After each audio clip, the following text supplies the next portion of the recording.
everybody. Alright, time to do some house cleaning. Before I get into this video, this little intro, I'm gonna make it brief. I'm gonna run through this really quick. So, I wanted to first thank everybody who has been commenting, letting me know what they're into, letting me know why you're all here. It really helps me to get an idea of the type of people that are watching, and really what even makes you stick around, and all your interests. Like, how do they align with mine? You know, where does the little Venn diagram of me and you intersect? So, really appreciate all that. So, now, the news. The news is this. I'm starting a Patreon. That's right. I'm not some massive YouTube channel, but I am somebody who's making these videos, putting in a lot of time and effort. I hate coming and going. I hate making something, and then you don't hear from me for however long. At one point it was years, right? It's ridiculous. At 2 points it was years, I think. And I don't like that. That's not cool. And whenever I get those comments like, where are you? It just, yeah, it hits me.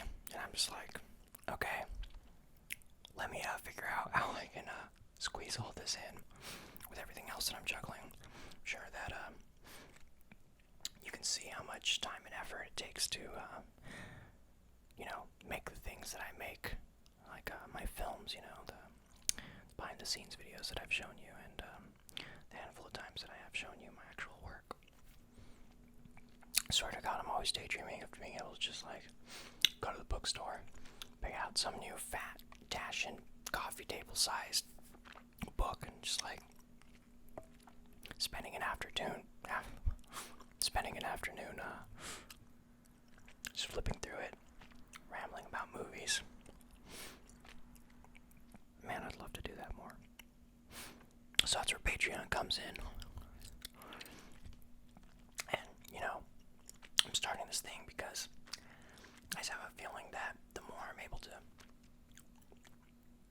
commit time to making these, I might, at the beginning, only have the support of a few people and, stay at some steady pace. But then over time, with more people, I could be putting something out a lot more regularly. So, gotta start with baby steps. The link to my Patreon is in the description, and you'll see some cool perks in there, some fun shit we can do. And, if there's anything that you think would be a cool perk, what kind of thing I should add, what kind of thing you want to see me do, really interested in hearing what you guys think. Alright, so, house cleaning done.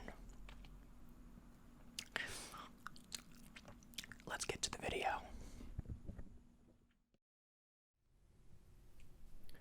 Okay. So I'm watching playback on my phone. Gonna kind of have to figure out how to sync this, but anyways, what we're watching here today is Head Over Heels. It's a web series I made a couple of years ago. Well, I began production a couple of years ago. Well, actually, now that I think about it, holy shit, I think we are coming on its 2-year anniversary of its actual release, too. That's crazy. So, yeah, this is the first episode. Well, it's the episode that happens to play first on, or happened to play first both at the premiere that I had when we watched it on a big screen in a theater. And the first episode that played, when you buy it on video on demand, it's the first one in the lineup. But really, the show can be watched in any order because it is an anthology show. It means every episode is a different story, different characters. This episode stars Kayla. The woman she's playing with is Cindy. So this is Kayla right here, now holding the ring with the curly hair. And, yeah, so this show is about, sort of like relationships that don't work. The sort of bittersweet endings that you can find in romance. And it all takes place in the San Gabriel Valley, which is where I'm from. It's an area on the outskirts, east of Los Angeles, on the outskirts of and east of Los Angeles. Some of the show is shot in other places around LA, interiors, but I can assure you that the show otherwise is very SGV. So yeah, I made this show on a really, really tiny budget and met a lot of really, really talented, awesome actors I can now call my friends. I don't see too many of them very often, but yeah, some really great people. Kayla is an amazing person, and in a lot of ways she really just played herself. I was sort of casting people on their personalities, you know, what came through naturally as themselves, you know. The show, while having a very extreme visual aesthetic and, you know, a lot of sort of cinematic technique, you know, that is like at the forefront. I don't know what else to call it other than like Brechtian, you know, very aware of the form. Besides that, the show's performances and sort of the stories are very, very grounded in realism. So,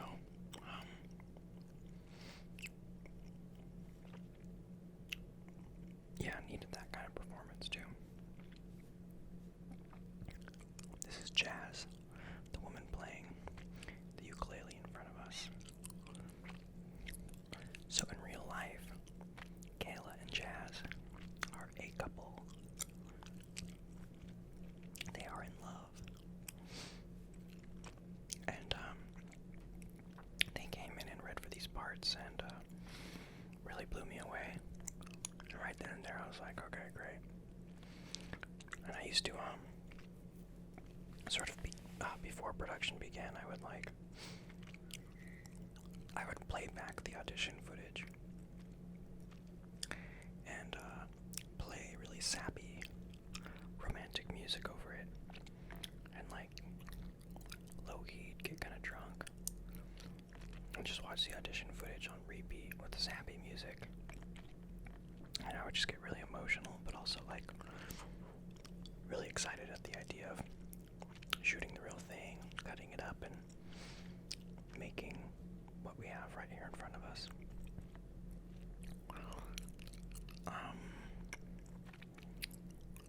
So, the thing about this show is that a lot of it is shot in public places,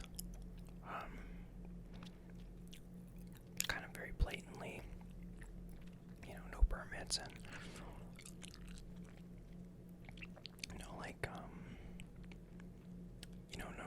not even really trying to hide from the public. Just kind of shooting right then and there. And a lot of it's at night too. That stuff, this really dark footage wouldn't be able to be captured by a lot of cameras, but we shot it on this really specific camera called the Sony A7S, which does particularly well in low light settings.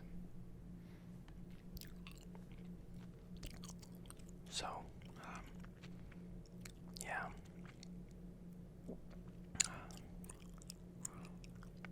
It's a very guerrilla shoot. We had a sound person, of course. I think for the most part it was Cameron, I think. May have been other times. I think, my cousin did some, and Samantha did some. Samantha's one of the producers of this.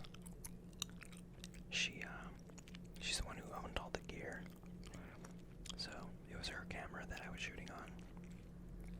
And her audio equipment that I was shooting on.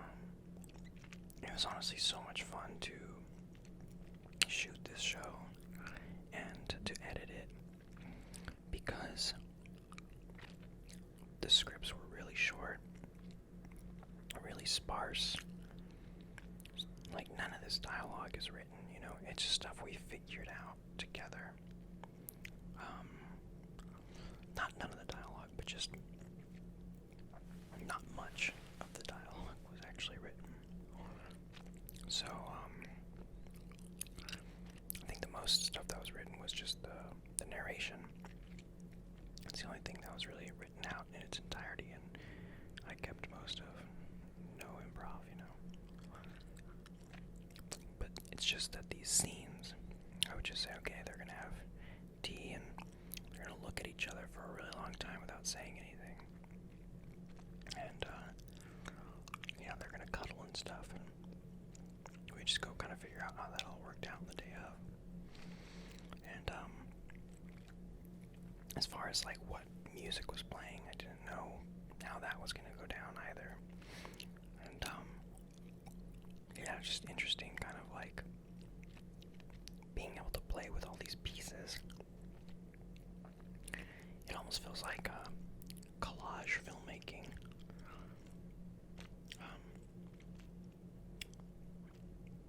If it's you're the one who made everything to begin with.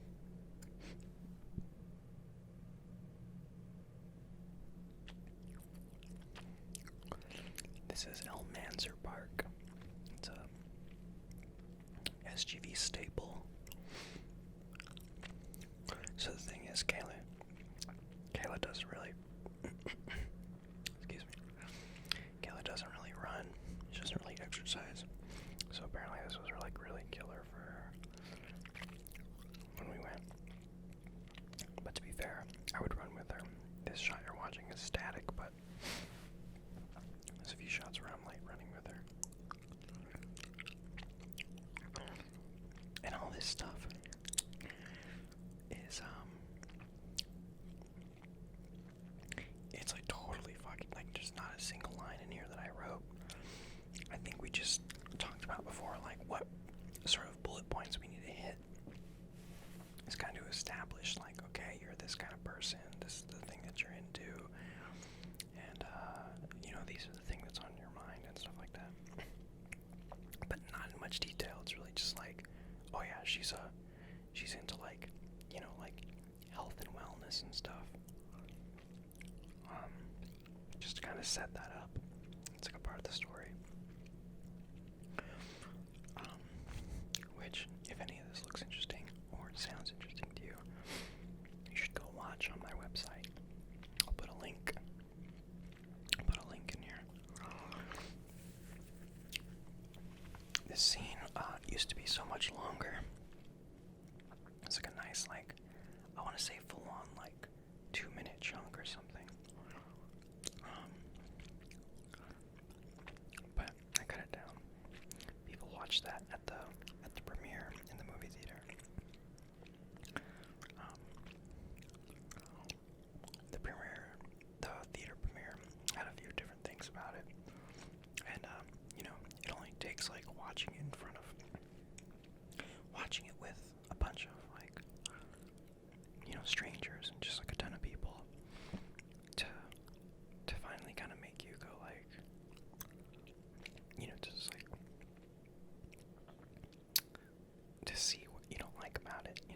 doesn't flow for you, you kind of become a little bit more critical.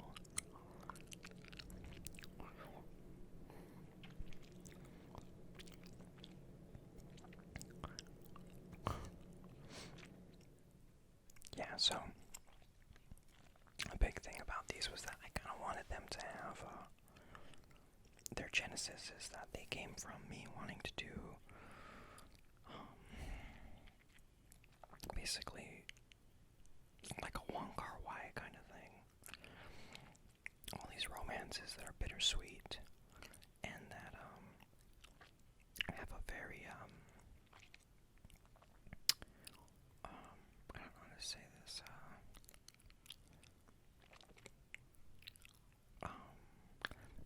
Their characters are the ones who sort of romanticize their romance life and their life, and who are sort of very,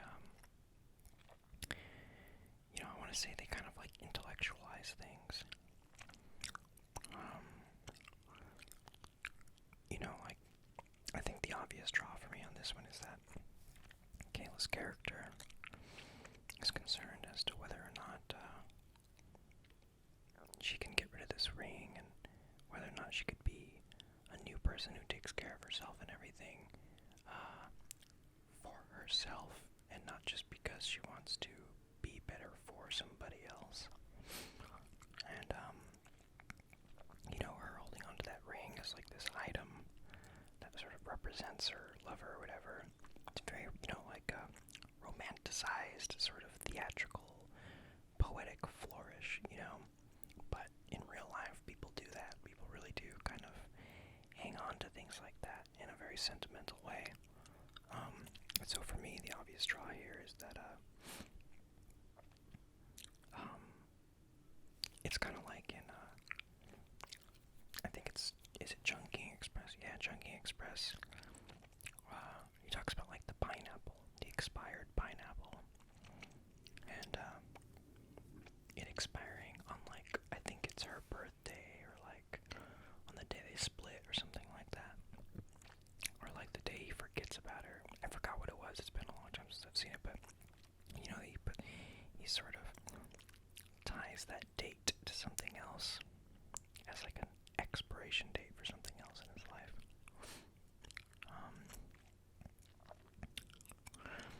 But funnily enough, now that I'm kind of talking about all this, it's also that I talk to a lot of friends about their romance lives, and I got into like the super nitty-gritty of their memories of their romances, and I tried to sort of extrapolate the most theatrical things like that.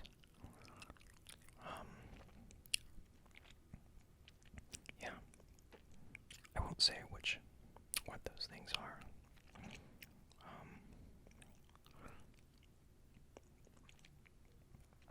But yeah, they're all over the place. Got really lucky with the birds here.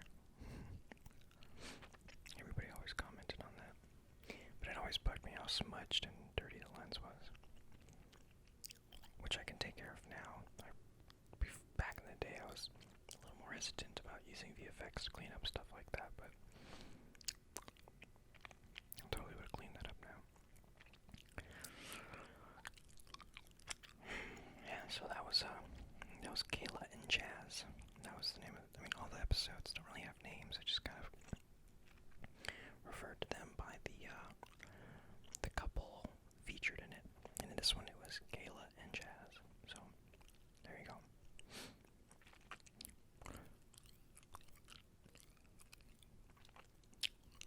Okay, I'm gonna hit stop and load up the next one. Actually, nah, you know what? Tell you what, we'll keep it rolling. Okay. And let's see, loading this up. So the next one we're gonna watch is Salmon. Everybody got me saying salmon. Salmon and Charlie. Okay, here we go. Okay.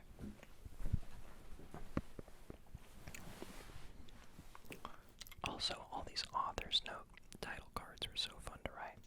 I had a document filled with them. I had all these variations. You know, whenever I was done editing an episode or actually that's not true. I think, I don't remember at what point. I think it's probably a mixed bag. Maybe sometimes I started with it, maybe I ended with it, maybe sometimes in the middle of editing. And I know I switched them out a few times. But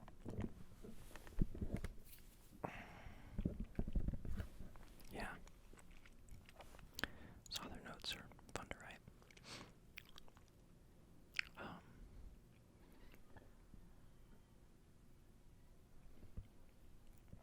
This is Luke.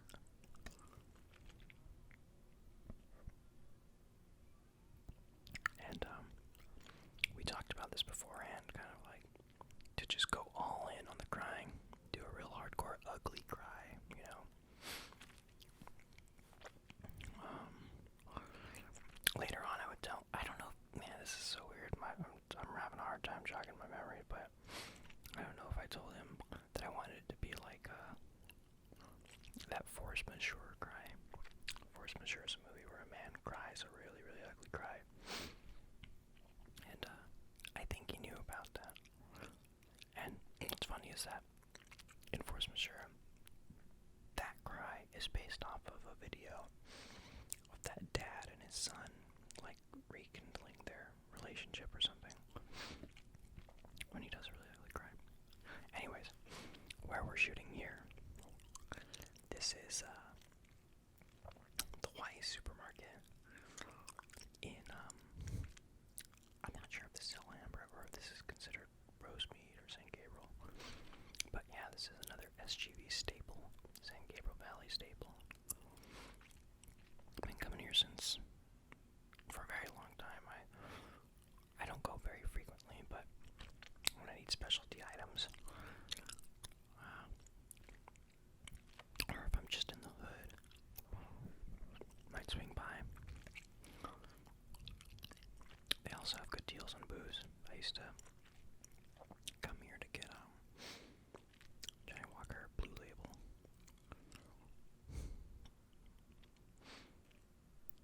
So this place was the only place that I was not as comfortable shooting at. Unfortunately, I wish I could have gone more balls out with like the photography. But what I'm doing here is a lot of sort of like blind shooting, where I'm just like kind of eyeballing the screen and just pointing the camera, like holding it at my chest, and trying not to look like I'm intentionally filming them, but rather just holding a camera. It's the only time I did this in the series. The rest of the series I am looking at what I'm shooting, and I'm watching my composition and my framing and all that, but here there were people watching us, and in fact at multiple times they did tell me to stop filming, and I told them I wasn't. It's a lie. But it just, yeah, it was difficult to shoot. And you can even see some of like the ISO flicking and whatever. This show is, pretty rough around the edges to begin with, which is, I think, a part of its character and charm, but that was maybe a little too much for me, but it couldn't be helped. Popping in another piece of gum, by the way.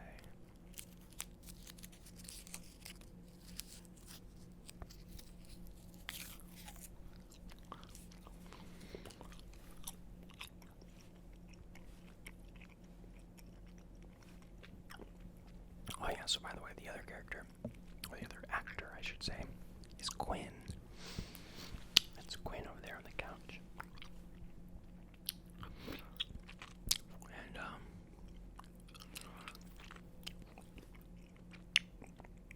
again, this is all improv, so was the last scene. With Quinn and Luke, we had met up a couple times.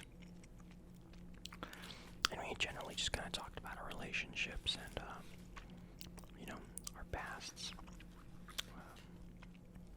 Kind of relationship with people versus, we might be as a single person and just some other, personal conflicts, some things that can't really mention here, but, because they're just, obviously they're personal. So, and once we talked about those things that they wanted to kind of have on their interior that they could kind of play off in the background, and they started getting an idea of like how much they can kind of create who they are within the boundaries of the archetype that the script sets up. The script kind of sets up this character broadly, says they would make these kind of choices or whatever, and then they fill in a lot of the blanks. They breathe life into them. I really like them as a couple. And it's kind of funny because, like, I think this is like the longest episode, and the one that has the most sort of like tableaus and talking. And it also gets like the works with like the music treatment, but in all these like Mildred Bailey songs. So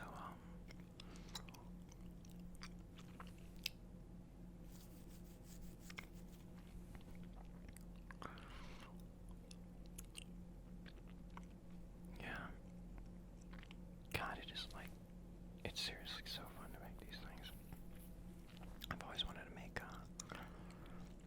make more, right? And I've considered sort of, excuse me, how to approach that in multiple ways. The first thing that always popped in my mind, the first way I always considered continuing the show was to pick a different city for every season.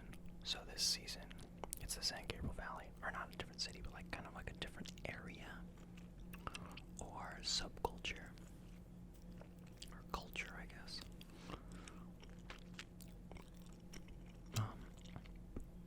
I guess I forgot to say that the thing about the San Gabriel Valley is that it is predominantly a Asian American and Latin American community. So all the characters in here should represent as such.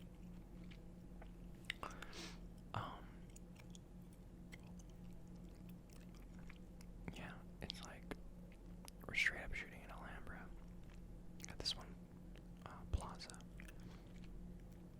which I'm just like so happy to see on a screen, and I was so happy to see on a big screen. I wish I could see more of the San Gabriel Valley on the screen. Anyway, sorry. I was going to say another way I could see this show was to pick a different city for every season. So yeah, it's like, this season is in the San Gabriel Valley, and it represents this culture, this sort of this mix of two, nationality, ethnicity, sort of like, what's the word I'm looking for? Sort of your heritage, there's two different heritages.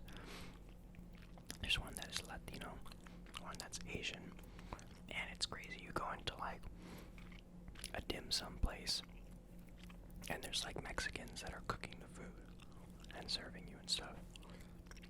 In the same way, you go to like a burrito spot, some tacos, whatever, and there's an Asian dude serving you up. And I've just always loved that. And also on the consumer side, like all my Asian friends really dig Mexican food, and all my Mexican friends really dig Asian food. And for the most part, it is kind of like the staples of their food, but it's also really nice when you go to like places that kind of get really into the deep cuts, the more traditional kind of food. So I just love seeing that. I just love seeing like mixed race cultures. So I don't really know other ones, because this is where I grew up. I am, Mexican American, and I grew up with so many Asian American friends, and I know what it's like to kind of live in these households and live this way. But I don't really know what it's like to live in some other,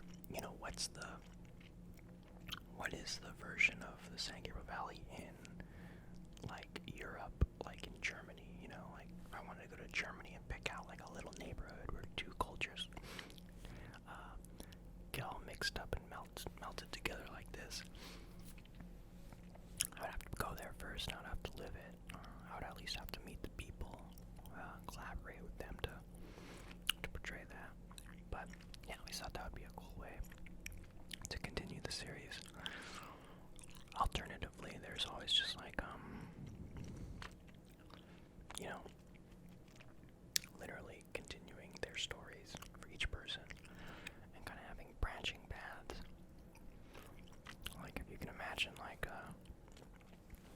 a whole episode where it's Luke and somebody else, and a whole episode where it's Quinn and somebody else, and then the following season, it's whoever their partner was, And then so you kind of have all these branching points, and, by the time you get to the fucking 6th season, you're watching characters who are sort of like however many degrees of separation away from the original season, the first season characters. I just think that's interesting, because what you could do is when you get to the 6th season, you can have them, you can have that new cast who is like super removed from the original cast. You can have them meet the new cast and the original cast together, and they can kind of end up dating. I think it's nice to like bring it full circle, and like what if like, you just get to see old faces, and you can kind of keep doing that. Because it's just interesting to see how many different people can like influence you in so many different ways, and you can kind of become somebody different. Yeah. So,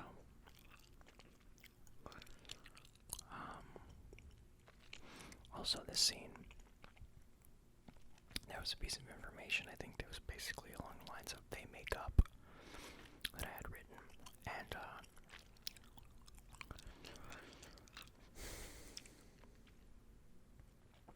I needed to illustrate that. You know what it was? No, I think there was dialogue. That's what it was. There was dialogue that was written, or like, I don't know, there was something that I wrote, and I just wasn't feeling it. And so I just kind of like, I was just like, alright, all we're gonna do is, you're gonna come to the living room where Luke's already sitting. You're gonna text message him without saying anything. And the two of you are gonna be texting each other and kind of make up over text while sitting right next to each other without talking to each other. And like, yeah, like they got that instantaneously. I think it only took like 2 takes. So, yeah, that kind of shit is so fun. You could just play music over it, and that's like so romantic when you can just like watch people like thinking, it's like the Roy Anderson thing. He says he thinks it's so funny when you could see somebody who's thinking. And I think on the same note, it's also so just emotional when you can see somebody thinking, when you know what they're thinking too, specifically, And yeah, just like watching people like interact with each other that way. I got to do so many of these tableaus where it's just like we just roll it. It's all good in one. There's plenty of cuts in this show, but yeah. I do want to check what like the average shot length is. It's pretty short. I mean, pretty long.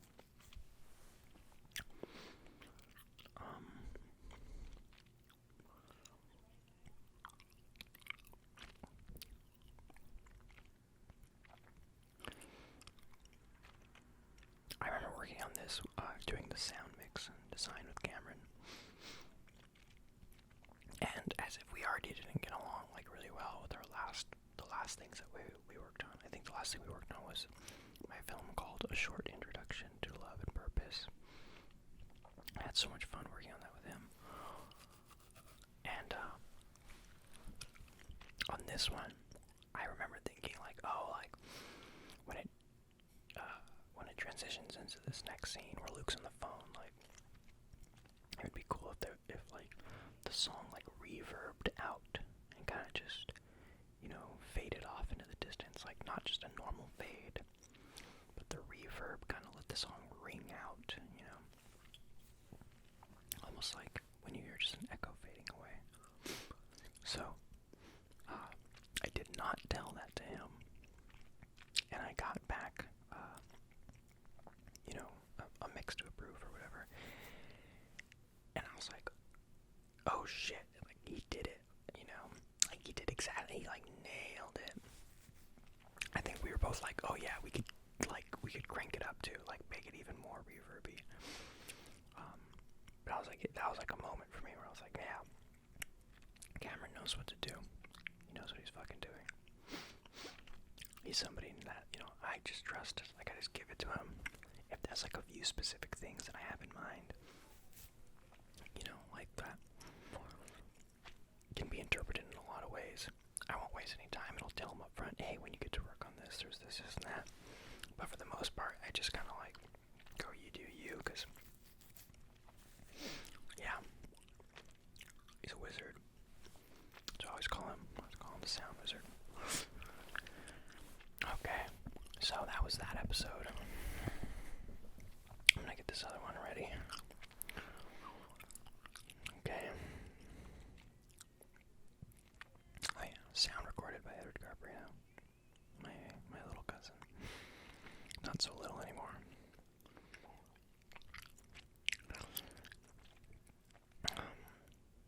And this was all shot at my my girlfriend's house back when we were not together, when there were no romantic inclinations whatsoever. It's an interesting thing. Okay. 808, 809, 810, 811. Okay. Next one. It's Cleo and Santos. Okay, and here we go.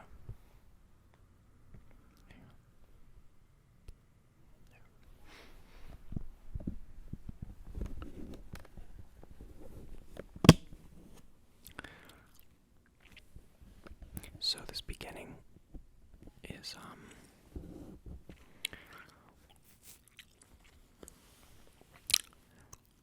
this stuff was recorded after the episode. It was recorded when the episode was when I finished editing it, and I realized that it needed touch-ups. The original, what I had wrote originally, was not working for me. So, Anai,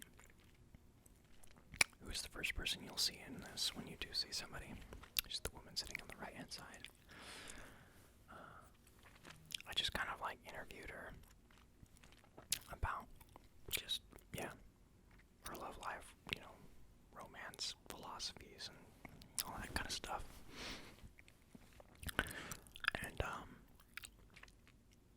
yeah, just kind of, I tried to sort of direct all the questions in a way that would be relevant to the themes of this story in specific, to her character and to the other character. It kind of might make sense together.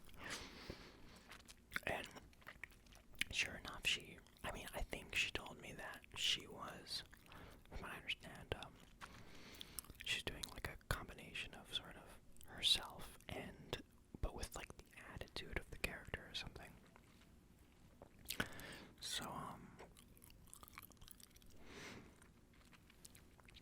yeah, and I think it's something that really helps the episode.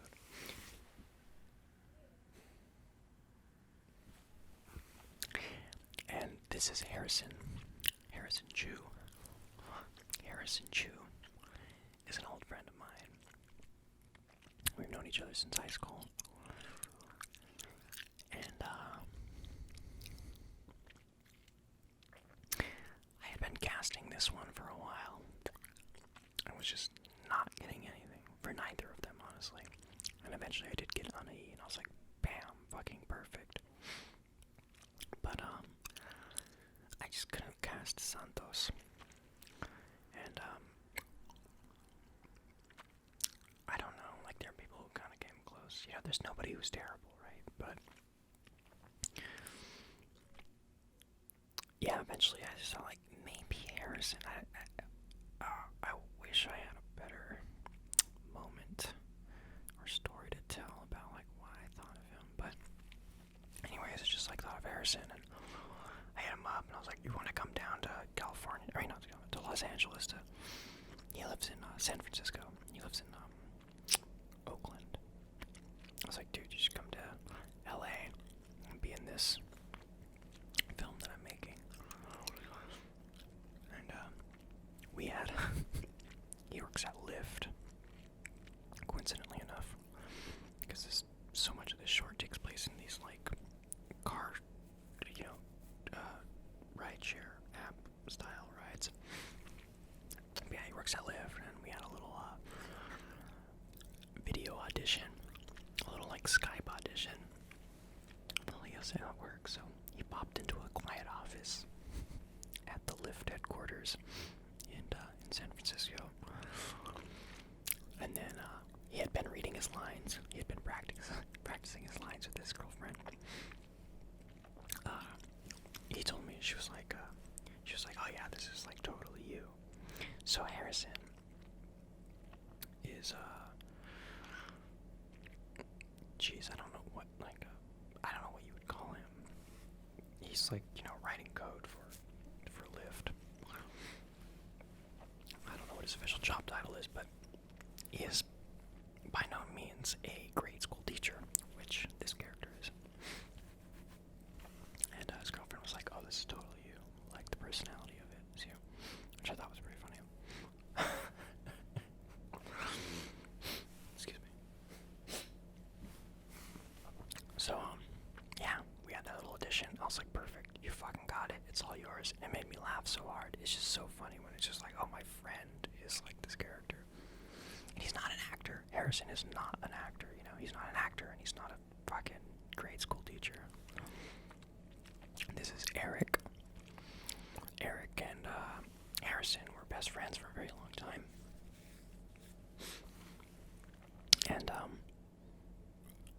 through one way or another, I remember very last minute, Harrison brought up Eric, like he was hanging out, because I forgot why, and I was like, "Dude, yeah, let's ask Eric if he wants to play this character, like the friend." Yeah, came along, and I mean, their chemistry shows, because that's just really how they are in a lot of ways.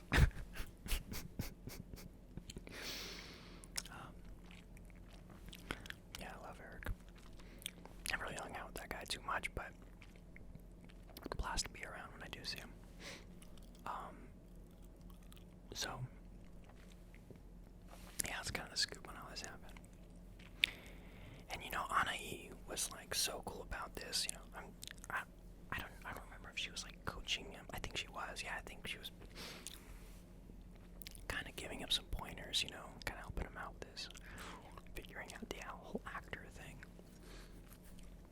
I think I remember him telling me that she was pretty helpful. And yeah, they got along really well.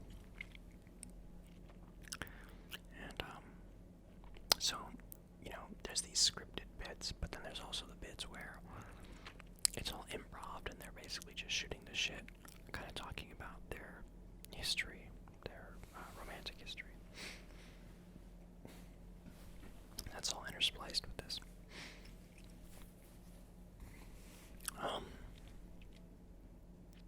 It's kind of like only after they break the ice and they're a little more comfortable with each other that their conversation becomes more fluid and a little more natural and chill.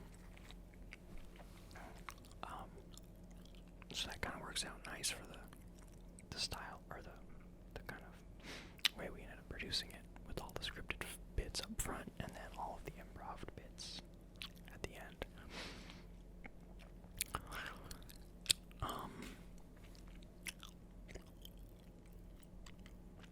Yeah, and I really loved being able to shoot all this drone footage. This was all shot much later. The show had been online for a long time, available to watch, and had been screened at the theater and all that. And this used to just be a black screen. I just used to let her voiceover play over a black screen. But that didn't sit right with me in a lot of ways. And I got a drone, and one day I was like, shit, I should shoot some footage of the SUV and put that over it, and some really late night stuff with one car driving, because it is a late night for them, and it's there's that one lone car that's oh, that's them. So yeah, I like putting the SUV on camera. I wish I could have shot something a little more distinct here, but in another way, it's also really nice that it's not anything terribly distinct. It's kind of there it is. That's really what the SUV is.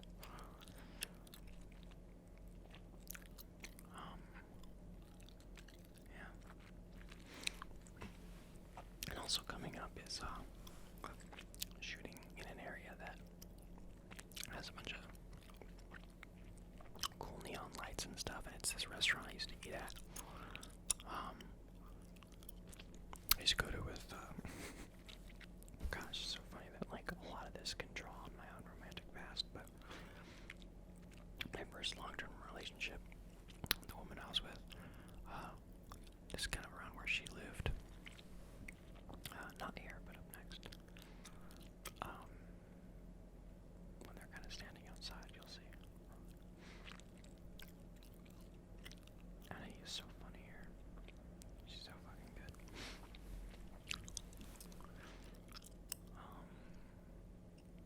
Let's see. This place. I used to go here with Max. It's really close to her place where she used to live. And it's really cheap food, but really delicious. Super dank food. And also very just photographically interesting. I remember photographing this place just on a late night walk with her once when it was all closed up and everything. And the footage I took always kind of stuck in my head. So I'm glad to have finally put it in something real,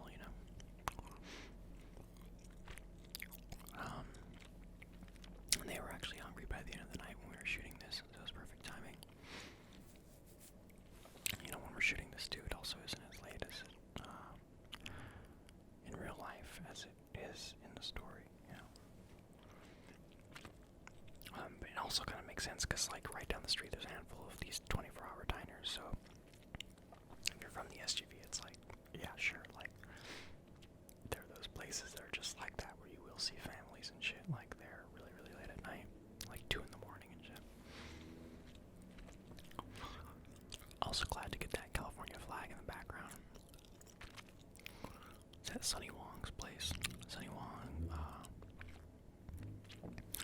probably told you before. He's a cinematographer on a lot of my other projects. And my BFF,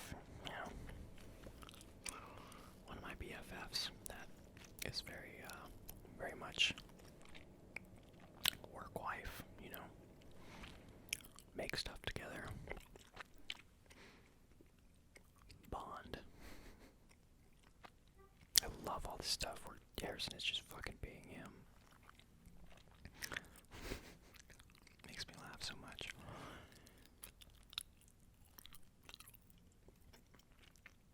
Another way to do the show, I guess, would really just kind of bring them back together, right? And maybe make it work or something. I don't know. Yeah.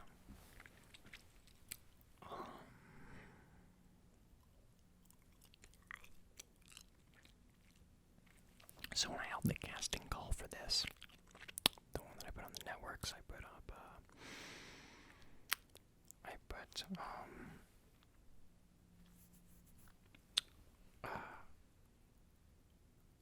excerpt from the script when it asks if there's nudity.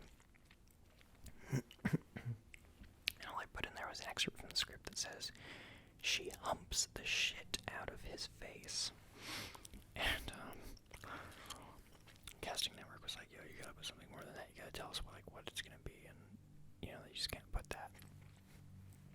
So I had to put she simulates him performing oral sex by standing over him or something like that. Yeah, she totally sells it. I'm watching this and I'm like, yeah, she's humping the shit out of his face. It's like, kind of hits all the notes. It's a nice, sort of dramatic arc in a way. It's kind of like they finally hook up. And, it's also kind of funny because, yeah, she's humping him. It's also hot for that reason too. It gets pretty steamy. And then it's also cool because you got that voiceover and it's kind of yeah. She finally hooks up with him and you kind of get to hear her closing thoughts on, what it's like trying to get pleasure from men.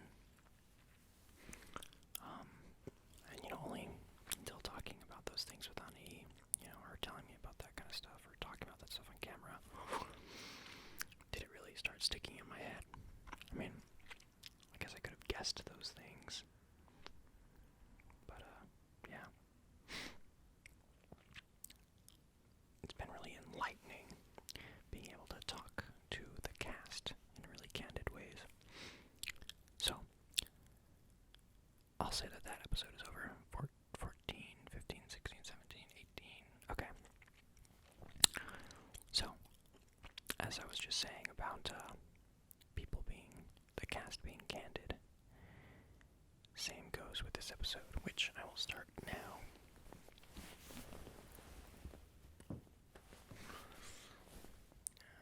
Okay, here we go. Wait, no, that's not it. Okay, here we go. There we go.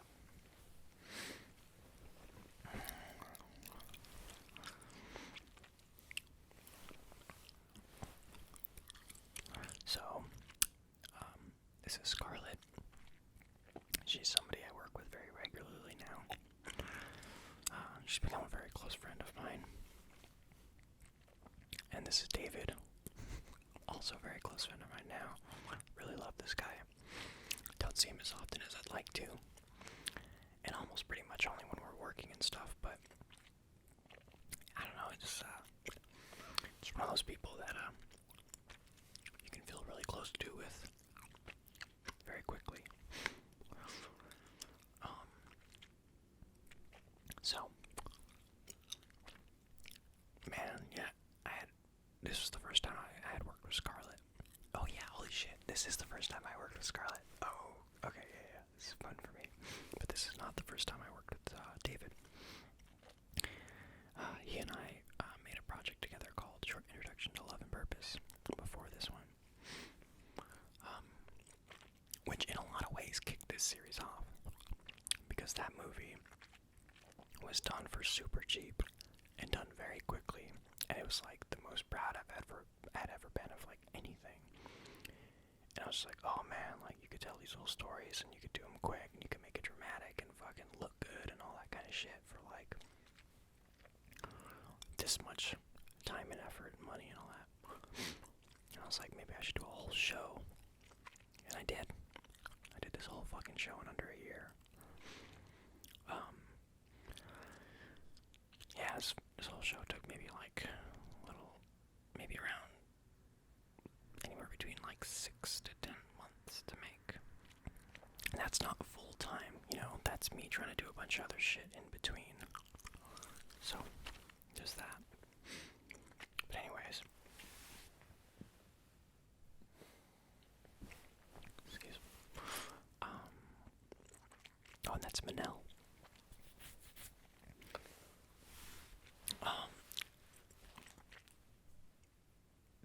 We went out and shot a bunch of other stuff, the three of them and I.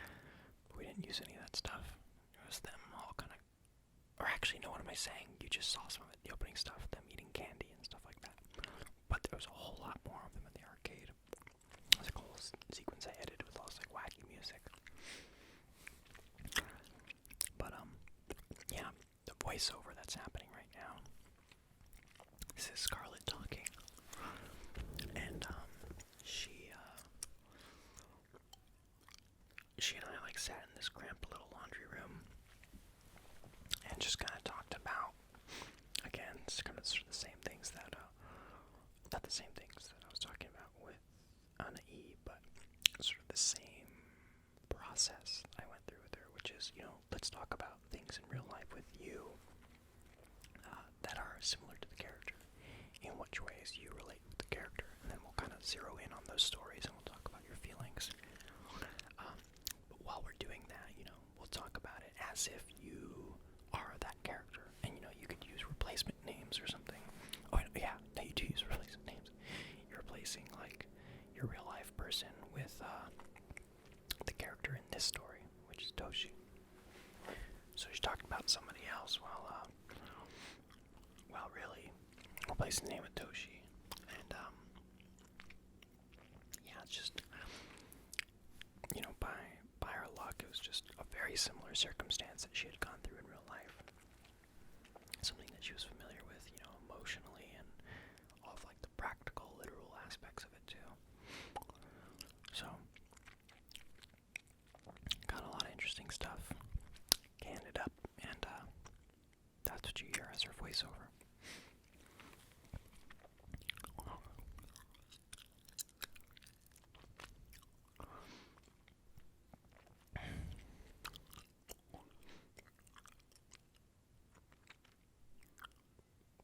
Yeah, somebody pointed out to me that there's a lot of drinking in the show. And while I might still argue that a part of romance, a large part of a lot of people's romances does involve drinking. I know my own did, and has.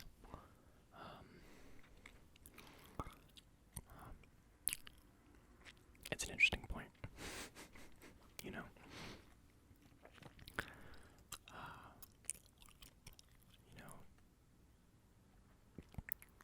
To what end does alcohol influence our romantic lives? That's a good question.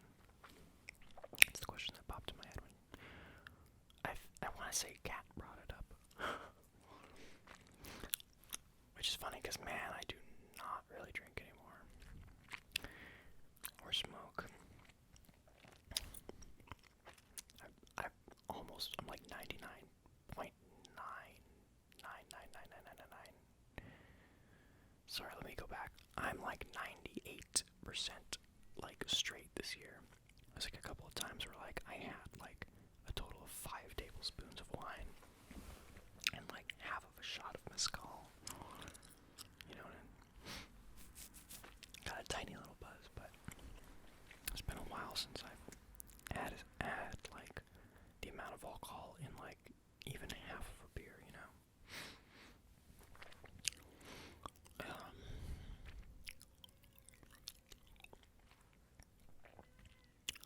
It's fun lighting all those candles. Oh, see, this is what's crazy is that this fucking camera. We're really shooting in candlelight right now. There's just a bunch of candles on the floor, and that's the only light that we use to shoot this. And this is in slow motion too, so when you shoot in slow motion, the camera needs to capture more frames in a shorter amount of time, which means that the intervals in which the sensor is, or the intervals, like in time, which the sensor is sort of receiving information, receiving light, those intervals have to be much shorter, so it's a shorter amount of time to collect light, So you can imagine that it becomes very difficult to process a clear image with such little light, especially when in slow motion, with these candles. But I think it pulled through. It's still pretty grainy, to be honest. but it's actually extremely impressive for what it is.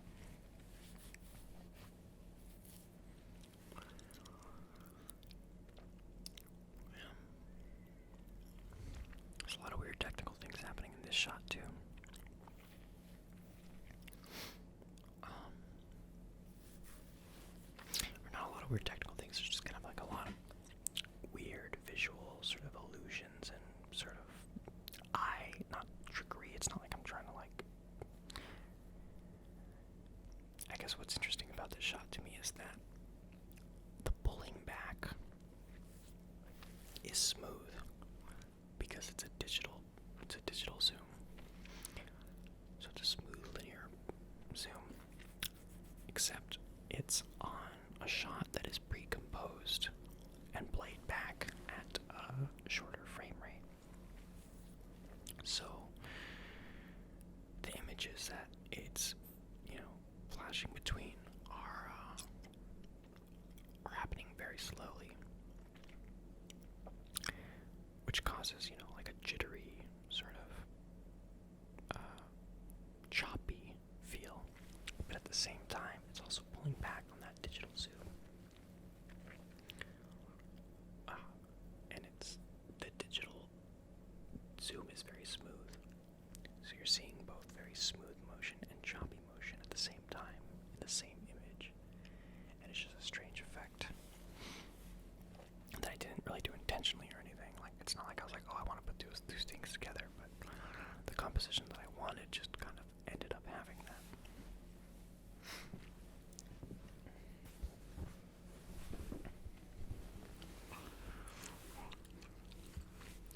A steamy kiss.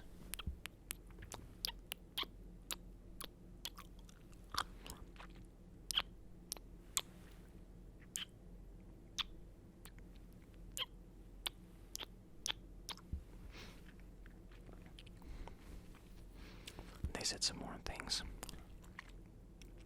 after that cut. Just a few more lines. But it didn't really play well when I showed it to people. And, yeah, I agreed. Any fat that I can cut, you basically want to get to the most effective points and then stop while you're ahead.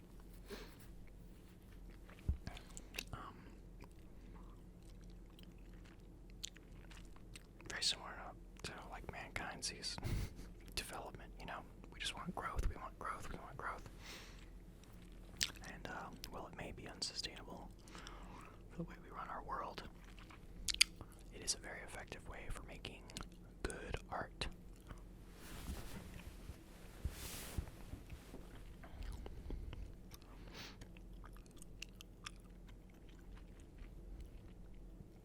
Yeah, man, I just love shooting in public. Like, it's just free production value because you just get all these people in the background, and you also have this like really great thing of like it's a time capsule, like there's the fucking world. That's what it looked like back in 2016 or 2017, whenever this was. I just really like that. I can watch this, years and years from now and be like, there's 2017, that's what life looked like.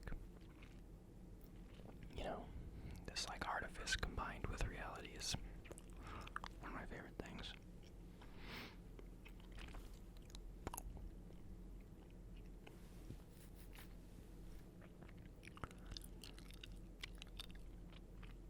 Yeah.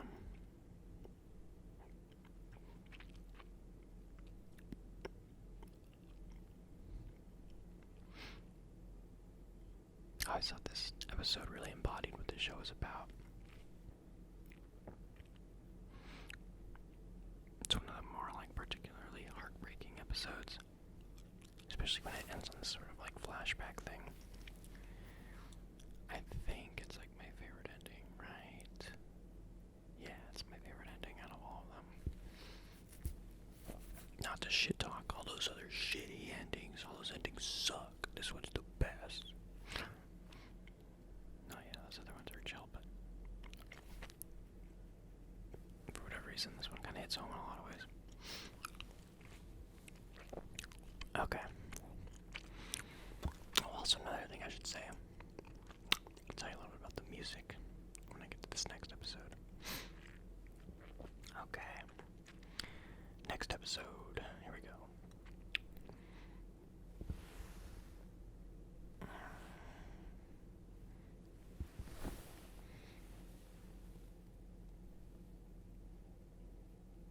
Okay. I'm gonna hit this play button.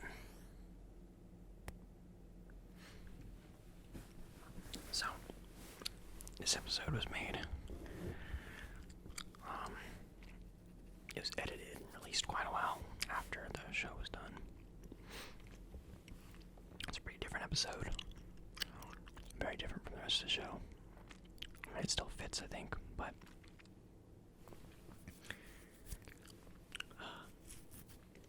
yeah, it's the only episode that has an omniscient, omnipotent, non-physical character, not even really talked about character, who is narrating this episode. And neither of the characters that we're watching narrate it. They have no narration points.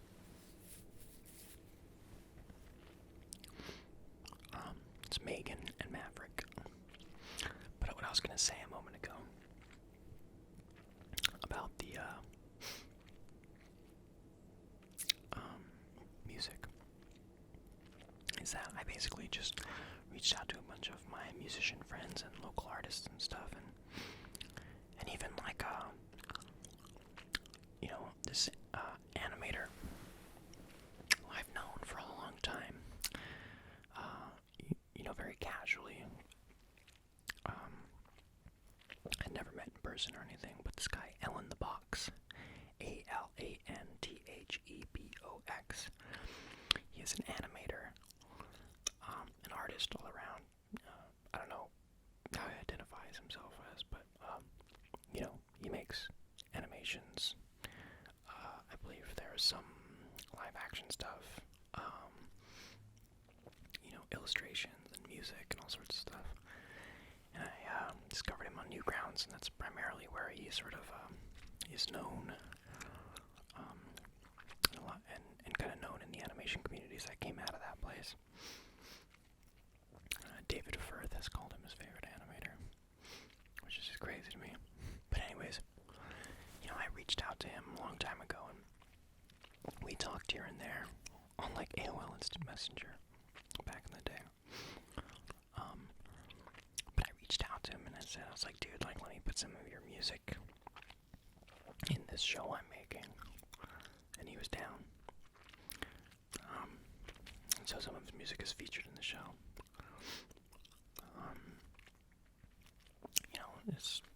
He came and visited when we did the screening at the theater. It's the first time I met him in real life, or I should say away from keyboard, and yeah, that was awesome. And a handful of other people that have, my friends and friends of friends, kind of compiled this soundtrack that is, just like, it's a mix of genres, I wanted a nice variety in here, and I've always wanted to put out the soundtrack on like a cassette or something, or a vinyl or whatever, but I never got around to doing that. It's a lot of work to release an album or a cassette. It's also a decent bit of cash up front that I just didn't really have.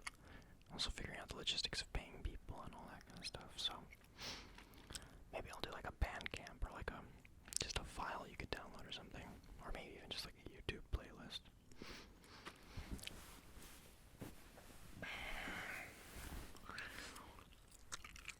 So yeah, this episode, Maverick is another old friend of mine, who's not an actor really. He's acted in some Friends movies before, but it's not really like his thing,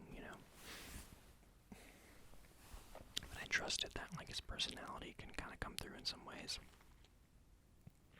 And Megan, on the other hand, is an actor.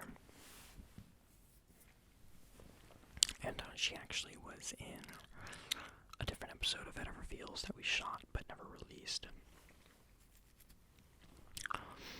And I kind of was just like, okay, well, I want to make this other one, and we're not going to put that other one out, but I really like her as a talent, and put her in this one. And the thing about this one was, it was going to be like my last episode, and it's going to be like the most experimental of them all, because we're gonna go in with very little material. We're gonna kind of figure it all out on the day of. And it all was gonna get shot at the 626 Night Market, which is another staple of the San Gabriel Valley's culture. So,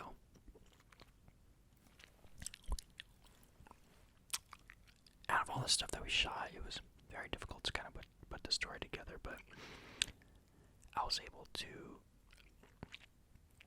kind of pick out some key moments that could tell an overarching sort of story. And then thought, well, it could be fun to really flesh that out, since we couldn't get it the day of, by writing this narrator. So, I wrote this narrator, and I just remember sort of like listening to this song, What Does She Know, from the Tatami Galaxy. I just listened to it on repeat and listened to all the submissions from voice actors, and being like so excited about this. And I actually really, really love this episode because it's so fun to listen to Glynis talking. She is the narrator. And Maverick and Megan are so expressive. You know, there's a lot of points where they're kind of like giving like a, you know, hyper emotional faces, and it's in such stark contrast with when you see them with like really sort of like stark, like deadpan, you know, kind of like, oh, like what's going on behind those eyes. Like, it's like you can kind of see them like silently judging each other, you know, when they're getting all bitter. Simultaneously, you can also kind of see them like, you know, you're able to like impose the emotion onto them for those scenes. Anyhow, yeah, it's just it was a weird one to make. If any of you end up watching these, I'd really love to hear what you have to say about them. Especially, I mean, of course, I'm here down to hear whatever you have to say about any of them, but this one is just so different from all of them, and I think for a lot of people it doesn't really work. Maybe it's definitely one of the more like, it's like the weirdo black sheep of the bunch. Would love to hear what you have to say, even if you don't like it, you know. I want to hear why. It's also so much fun to shoot here. Again, this is kind of just like another one of those things with like just production value, just instantaneously. So, you know, I bought them tickets, and I bought them food, and that they ate here. And, yeah, we just like worked for a couple hours. Really enjoyed this. Yeah.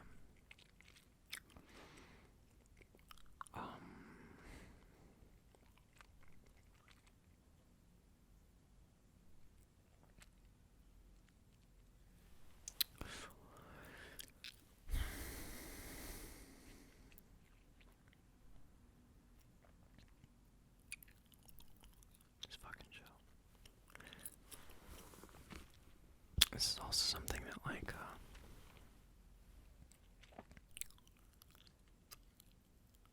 I don't know, I don't really have anything to say. I'm trying to come up with a thought concerning, like,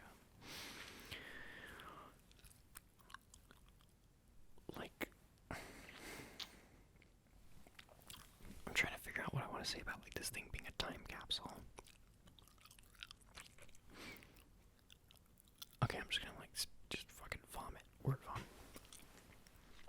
It's fun because, yeah, like I said before, it's like you're capturing society. There's the public, you know, and it's like you get that bit of reality mixed with the artifice, and that's like really interesting.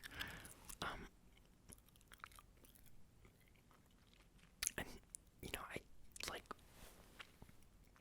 don't know what it is, because like, yeah, documentaries are fine, and you know, like I've seen those there's like this one video of like all this footage from like some German city, and it's like it's made into a music video, and it's really cool because it's beautiful footage, and it's also like of this super niche, like it's all like this 8mm or 16mm footage, and it's like, wow, you just feel like you're there in this super specific time and place.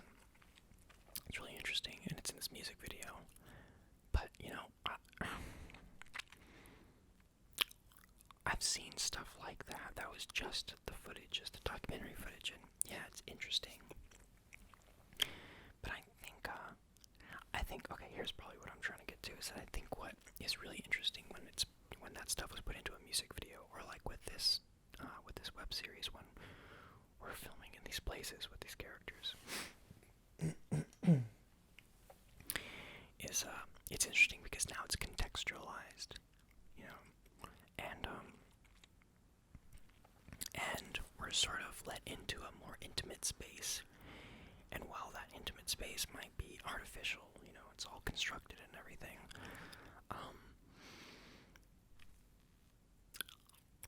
I don't know, it just lends itself to kind of sucking you into the reality more, because of like some sort of emotional investment, you know.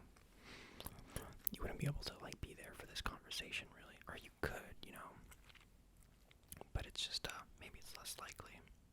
And it's also nice to be kind of packaged up and given to you as this sort of morsel with intent, you know, instead of just snipping something out and kind of like, it has no meaning really, fucking life is meaningless, blah blah blah. But